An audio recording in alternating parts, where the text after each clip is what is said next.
पढ़ेंगे राजस्थान के लोक देवता बापूजी राठौड़ के बारे में। इनका जो है साथ के साथ नोट्स आपको बनाते चलना है। जन्म, बापूजी राठौड़ का जन्म हुआ है कोलूमंड फलौदी के अंदर, कोलूमंड फलौदी के अंदर इनका जन्म हुआ है। आप सभी इसको साथ के साथ लिखते रहें।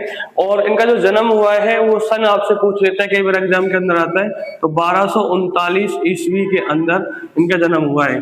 उसके बाद इनके जो पिता हैं उनका नाम आपको बताना है। इनके पिता का नाम भी आप नोट करेंगे, धांधल जी राठौड़। इनके पिता थे धांधल जी राठौड़, ये इनके पिता का नाम है। और इनके जो पिता थे उनका संबंध कहां से था, तो मारवाड़ के एक शासक रहे, मारवाड़ शासक राव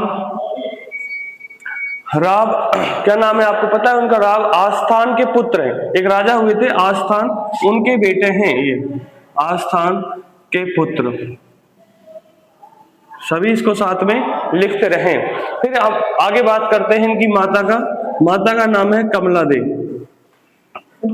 कमला दे।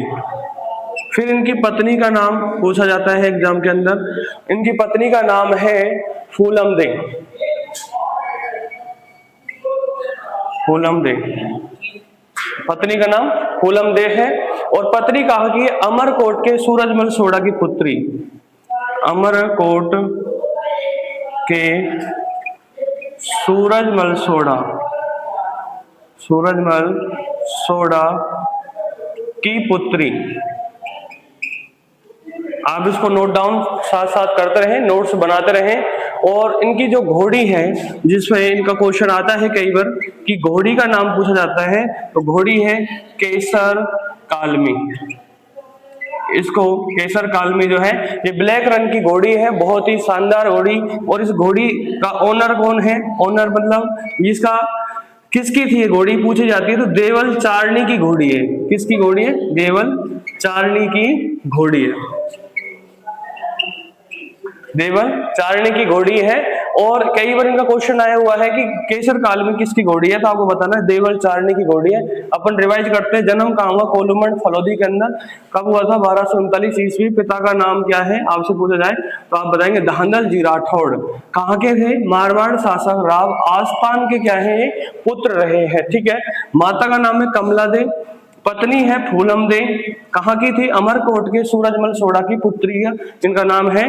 घोड़ी है केसर कालमी, देवल चारणी इनकी घोड़ी है। एक लास्ट इसमें लिखते हैं इनके उपनाम। उपनाम के लिए अपन इसको लिखते हैं आगे, तो अभी इसको मैं इरेज कर देता हूं। आपने सभी ने लिख लिया होगा ऊपर का एक बार। अब इसमें हम लिखते हैं उपनाम, उपनाम लिख देते हैं। उपनाम के अंदर 4 नाम इनके कई बार आते हैं। उपनाम में पहला आता है गोरक्षक देवता, गो रक्षक देवता। फिर इनका दूसरा नाम है ऊंटों के देवता, ऊंटों के देवता। और तीसरा नाम इनका आता है प्लेग रक्षक देवता, प्लेग रक्षक देवता। तो आप सभी ने नोट डाउन कर लिया होगा, और जिसने नहीं किया है वो स्क्रीनशॉट ले ले और इसको नोट करें।